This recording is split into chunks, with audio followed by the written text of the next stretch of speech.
Let's move on then to the Telegraph, Nick. What's their front page looking like? Oh, yeah, Telegraph have got NHS to be offered new pay deal to end strikes. And I've been trying to look into this, and it's this fast-track thing that Steve Barclay's talking about, but I'm not quite sure what's actually going to happen. So typically they have to wait until August to get their backdated rise, even though the recommendations are made by an independent body in April. But he's saying he's going to speed the process up. But I can't actually see in the information I've got exactly how it's going to be sped up and how much and in what way. But that could just be me.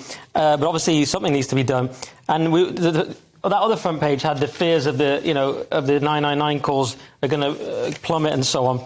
They've actually said that the number of 999 calls fell significantly on Wednesday after ambulance chiefs urged people to ask themselves, am I going to die before picking up the phone? I mean, on an existential level, the answer's always yes. So you could make the call with that sort of loophole. But that's a heck of a thing to have to ask before you pick up the phone, isn't it? It's implying that he thinks people call for fun at other times. Some do prank, don't they? But many of them have real ailments, Steve. But I think the thing is, if you're not going to die from something, could you make your own way into the hospital? Yeah. Can you walk it? Yeah, how far?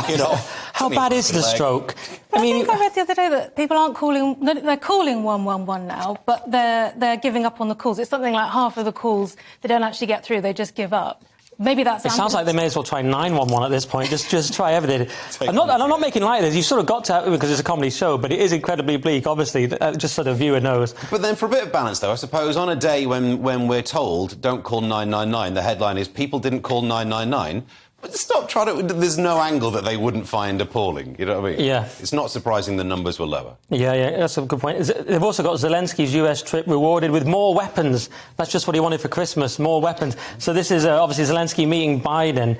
And there's this...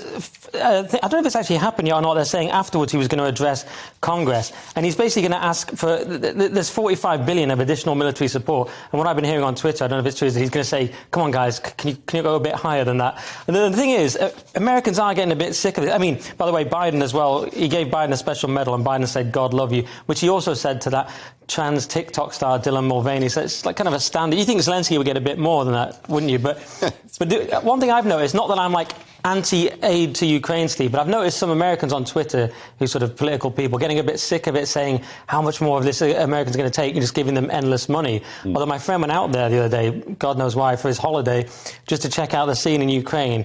And you know how some people were saying it wasn't real? It's definitely real, Steve. Or they've got incredible CGI. That's what I'm going to say.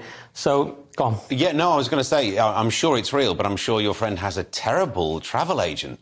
Wow. Yeah. I mean, I'm sure it's a cheap He went holiday. to Afghanistan, then he went to Serbia. He's like, where's the most dangerous places I can go? So, yeah, a bit of a legend. But well, I suppose you might get more medical treatment there than you would over here today.